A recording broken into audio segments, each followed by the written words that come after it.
নমস্কার। যুক্তি তর্ক সঙ্গে অর্কয় আপনাদের স্বাগত। আপনাদের সঙ্গে আমি অর্কপ্রভ সরকার। এই প্রতিবেদন যখন দেখবেন তখন আপনারা নিশ্চয়ই জেনে যাবেন যে পাকিস্তানের বিদেশ সচিব আমন বালুচ বাংলাদেশের মাটিতে নেমে কি কি বৈঠক করলেন, কার কার সঙ্গে বৈঠক করলেন। তিনি তার কাউন্টার পার্টের সঙ্গে বৈঠক করবেন বাংলাদেশের জসিমউদ্দিন সাহেব, পররাষ্ট্র উপদেষ্টা তৌহিদ হোসেনের সঙ্গে এবং প্রধান উপদেষ্টা প্রফেসর ইউনূসের সঙ্গে। এপ্রিল মাসের শেষ দিকে পাকিস্তানের বিদেশমন্ত্রী এবং উপপ্রধানমন্ত্রী ইশাক দার বাংলাদেশ সফরে আসছেন। শাহবাজ শরীফ আর ইউনূসের মধ্যে দুবার দেখাও হয়েছে, আর তাদের মধ্যে নিয়মিত ফোনালাপ চলে। ইউনূস শাহবাজ শরীফকে বাংলাদেশ সফরে আমন্ত্রণ জানিয়েছেন, আর শাহবাজ শরীফ ইউনূসকে আমন্ত্রণ জানিয়েছেন। ইউনূস হয়তো যাবে। বাংলাদেশ চাইছে যে সার্ককে পুনরুজ্জীবিত করতে, কিন্তু পাকিস্তান যেখানে থাকবে সেখানে ভারত থাকবে না, তাই সার্কের ভবিষ্যৎ বিষপাও চলে। কিন্তু বাংলাদেশ পরিকল্পিতভাবে পাকিস্তানের কোলে উঠে বসছে, কারণ পাকিস্তান হচ্ছে একটা fail state, extremism, terrorism and organised ক্রাইমের এপিসেন্টার। আমরা বলি না বাংলাদেশ তোর নাম নয়, ওটা সন্ত্রাসী দেশ, ওরা জঙ্গি জেহাদিদের অভয়ারণ্য। তাই স্বাভাবিকভাবেই পাকিস্তানের সঙ্গে যত ঘনিষ্ঠ হবে তত আইএসআই তৎপরতা বাড়বে, তত জঙ্গি জিহাদিদের হ্রাস পালন হবে, তত ভারত বিরোধী চক্রান্ত হবে। সেই জন্য ওই জসিমউদ্দিন রহমানি হুমকি দিতে পারে চিকেন নেককে আক্রমণ করার, এবং তাকে বাধ্য হয় অন্তর্বর্তী সরকার জেল থেকে ছেড়ে দিতে জামিনে। এই নিয়ে কোনো কথা বলে না আন্তর্জাতিক খ্যাতি সম্পন্ন বাটপার বৃদ্ধ হতবীর্য, বলে না, কারণ ও তো জঙ্গি জেহাদিদের সমর্থক। ওর ক্ষমতায় টিকে থাকার চাবিকাঠি হচ্ছে জঙ্গি জিহাদিদের সমর্থন। ও চোখ বুজে থাকবে এবং বাংলাদেশ জঙ্গি রাষ্ট্রে পরিণত হবে। দেখুন, জামাতের আমির ডক্টর শফিকুর রহমান কয়েকজন সহযোগীকে নিয়ে অনেকদিন ধরে ইংল্যান্ডে ছিলেন। খালেদা জিয়া, তারেক রহমানের সঙ্গে তার বৈঠক হয়েছে। তাৎপর্য বলল, নিচু তলায় জামাত আর বিএনপির সম্পর্ক এখন অহিনকল, প্রত্যেকদিন মারামারি হয়। কিন্তু আবার বিএনপি জামাত জোট সঙ্গী ছিল 2001 থেকে 6 পর্যন্ত। বেগম খালেদা জিয়া সরকারে জামাত ছিল, শিল্পমন্ত্রী হয়েছিলেন জামাতের সাবেক আমির। সেই সময় চট্টগ্রামে কর্ণফুলী জেটিতে অস্ত্র নামানো হয়েছিল যে ভারত বিরোধী জঙ্গিদের হাতে দেওয়ার জন্য। তারপরে জামায়াতের আমিরের ওই ফাঁসি হয় দেশদ্রোহিতার জন্য। লুৎফুজ্জামান বাবর স্বরাষ্ট্র প্রতিমন্ত্রী ছিলেন, তিনি দীর্ঘ কারাবাসের পরে এই অন্তর্বর্তী সরকারের আমলে মুক্তি পেয়েছেন। এই যে পাকিস্তানের বিদেশ সচিব আসছেন, বিদেশ মন্ত্রী আসছেন, তার আগে ঘোষিত পাকিস্তানপন্থী মুক্তিযুদ্ধ বিরোধী শক্তি জামাতে ইসলামীর আমির গিয়ে খালেদা জিয়ার সঙ্গে দেখা করলেন। আবার খালেদা জিয়া চিকিৎসার জন্য লন্ডনে যাওয়ার আগে তার কাছে গিয়ে সস্ত্রীক বাংলাদেশের সেনাপ্রধান ওয়াকারুজ্জামান দেখা করেছিলেন। পাকিস্তান চাইছে, আইএসআই চাইছে বিএনপি, জামাত এবং ছাত্রদের নতুন যে পার্টি তাদের একটা জোট হোক, সেই জোট নির্বাচনে প্রতিদ্বন্দ্বিতা করুক। এবং জামাতের আমিরের লন্ডনে গিয়ে খালেদা জিয়া, তারেক রহমানের সঙ্গে বৈঠক। বিএনপি নির্বাচন চাইছে ডিসেম্বরের মধ্যে, জামাতের আপত্তি ছিল, শোনা যাচ্ছে জামাতও ডিসেম্বরে নির্বাচনের পক্ষে এখন মত দিচ্ছে। এই প্রতিবেদন আপনারা যখন দেখবেন তখন হয়তো ইউনূসের সঙ্গে বিএনপির নেতৃত্বের বৈঠকও হয়ে গেছে, সেই বৈঠকের আউটকাম আপনারা জেনে যাবেন।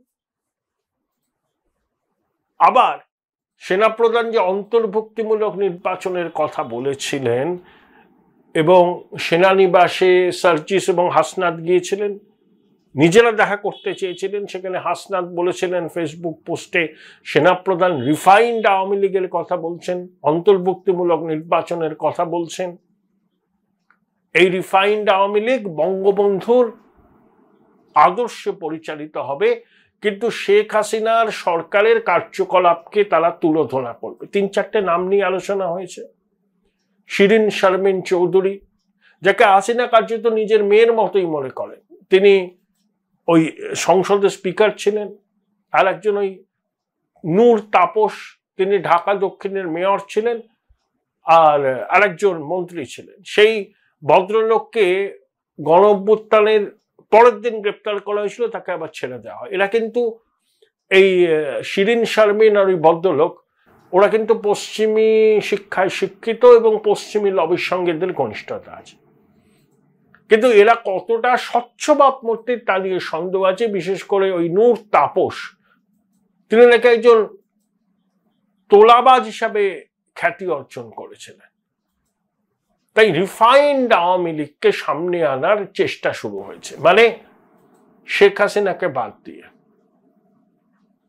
দেখুন, বাংলাদেশে একটা -4 ফর্মুলা কিন্তু আছে, সেটা হয়তো এখনই কার্যকর হচ্ছে না। -4 মানে সাজিব ওয়াজেদ জয় এবং শেখ হাসিনা দুজন আওয়ামী লীগ, আর খালেদা জিয়া এবং তারেক রহমান বিএনপি, এদের 4 জনকে রাজনীতির মূল স্রোত থেকে বার করে দাও। এই দুটো দলই পরিবার কেন্দ্রিক দল, এদের সমর্থকদের আনুগত্য আওয়ামী লীগের ক্ষেত্রে শেখ পরিবারের প্রতি আর বিএনপিদের জিয়া পরিবারের প্রতি। এই 4 জনকে যদি রাজনীতির মাঠ থেকে সরিয়ে দেয়া হয়, তাহলে অনির্বাচিত অগণতান্ত্রিক শক্তি বাংলাদেশকে লুটে পুটে খেতে পারে। আবার আওয়ামী লীগের ক্ষেত্রে এই চক্রান্তটা হচ্ছে বলে আওয়ামী লীগের হাসিনার ঘনিষ্ঠরা মনে করছেন যে অন্তর্ভুক্তিমূলক নির্বাচনও হলো, আওয়ামী লীগও নির্বাচনে দাঁড়ালো এবং নেতৃত্বে অন্য লোক থাকলো। তারা বঙ্গবন্ধু মুক্তিযুদ্ধের আদর্শের কথা বলবেন, কিন্তু শেখ হাসিনার শাসনকে তারা অপশাসন বলে চিহ্নিত করবেন। আমি জানি না আওয়ামী লীগের কর্মী সমর্থকরা এই উদ্যোগকে আদৌ গ্রহণ করবেন কিনা। বললাম না, এই আওয়ামী লীগ বলুন বিএনপি বলুন, তাদের কর্মী সমর্থকদের আনুগত্য ওই দুটি বিশেষ পরিবারের প্রতি। সেই বিশেষ পরিবারকে মুছে দিয়ে তাদের নেতৃত্বকে কাঠগড়ায় তুলে আওয়ামী লীগের কেউ যদি নতুন করে বাংলাদেশে রাজনীতি করতে চায়, নির্বাচনে প্রতিদ্বন্দ্বিতা করতে চায়, আওয়ামী লীগের কর্মী সমর্থকরা কি আদৌ তাদের গ্রহণ করবে? অর্থাৎ আওয়ামী লীগকে মুছে ফেলার, পঙ্গু করে দেওয়ার এটা একটা সচেতন উদ্যোগ বলে অনেকে মনে করছে। আওয়ামী লীগের দাবি এই উদ্যোগ সফল হবে না। শেখ হাসিনা যতদিন বেঁচে আছেন, যতদিন কার্যকরী আছেন, তিনিই থাকবেন আওয়ামী লীগের সর্বাধিনায়িকা। এই উদ্যোগ বাংলাদেশে আগেও হয়েছিল, কিন্তু সেটা হালে পানি পায়নি। কিন্তু একটা নতুন সমীকরণ, এতে অন্তর্বর্তী সরকারের মদত আছে। বলা হচ্ছে তোমার স্বাভাবিক জীবনে ফেরার গ্যারান্টি অন্তর্বর্তী সরকার নেবে, কেউ তোমায় হ্যারাস করবে না, পুলিশ কেস দেবে না, তুমি ভোট করবে, আওয়ামী লীগের হয়ে দাঁড়াবে, শুধু শেখ হাসিনা এবং তার রেজিমকে নিন্দামন্দ করতে হবে। এটা যদি কেউ করে, কোন রকম নিপীড়ন অত্যাচারের মুখে তাকে পড়তে হবে। আওয়ামী লীগের তাবর নেতাদের কাছে প্রস্তাব আসছে বলে শোনা যাচ্ছে। কজন সেটা গ্রহণ করেছেন, কজন সেটা ডিক্লাইন করেছেন আমার জানা নেই, কিন্তু প্রবল আলোড়ন চলছে বাংলাদেশে। রিফাইন্ড আওয়ামী লীগ, তাহলে এক ডেলে অনেকগুলো পাখি মারা গেল। এক, অন্তর্ভুক্তমূলক নির্বাচন হলো, সবাই খুশি, পশ্চিম খুশি, এবং শেখ হাসিনাকে রাজনীতি থেকে পাকাপাকি ভাবে বিদায় দেওয়া হলো। আওয়ামী লীগ থাকলো, নামে থাকলো অস্তিত্বহীন পঙ্গু অবস্থায়। এই ছকটা আছে। এবং আওয়ামী লীগের সবাই যে ভারত বন্ধু ভারতপন্থী তা নয়, কিন্তু আওয়ামী লীগের মধ্যেও পাকিস্তানপন্থী চীনপন্থী লোকজন আছে। যখন চীন নিয়ে না আমাদের কোনো সমস্যা নেই। অনেকে ভাবেন চীনের সঙ্গে ঘনিষ্ঠতা আছে, থাকতেই পারে, চীন বৃহৎ প্রতিবেশী, শক্তিধর দেশ। এখন তো ড্রাগন আর হাতি একসঙ্গে চলবে। এই তো বিমান চলাচল শুরু হবে দিল্লি বেজিং এর মধ্যে, এই তো কৈলাস মানস সরোবরে তীর্থযাত্রীরা যেতে পারবেন। ভিসা প্রক্রিয়া সহজ হবে, চীনা বিনিয়োগ আসবে।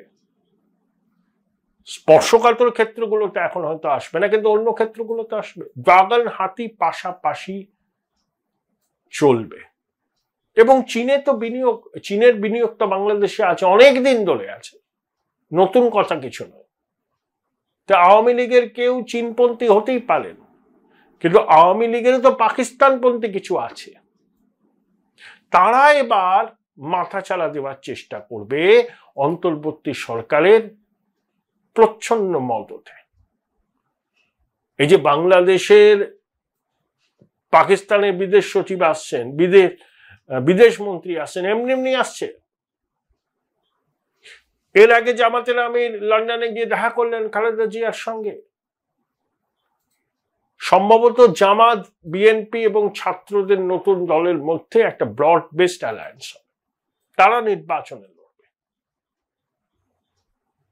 সেই কথাবার্তা হয়তো চূড়ান্ত পর্যায়ে আছে। যে জামাতের সঙ্গে বিএনপির সম্পর্ক খুব খারাপ, বিশেষ করে নিচুর তলায়, কিন্তু উপর তলায় মাখামাখির ছবি স্পষ্ট হয়ে গেছে, তা নিয়ে নানা ব্যঙ্গ বিদ্রুপ লোকে করছে। কিন্তু এই একটা রেইনবো কোয়ালিশন হচ্ছে জামাত, বিএনপি এবং ছাত্রদের নতুন রাজনৈতিক দল। এবং এই গাঁটছড়া বাঁধার ক্ষেত্রে পাকিস্তানের গোয়েন্দা সংস্থার বড় ভূমিকা আছে বলে মনে করা হচ্ছে। কারণ জামাত ঘোষিতভাবে মুক্তিযুদ্ধ বিরোধী এবং পাকিস্তানপন্থী শক্তি। Join Indian Institute of Hotel Management now. Right choice, right decision.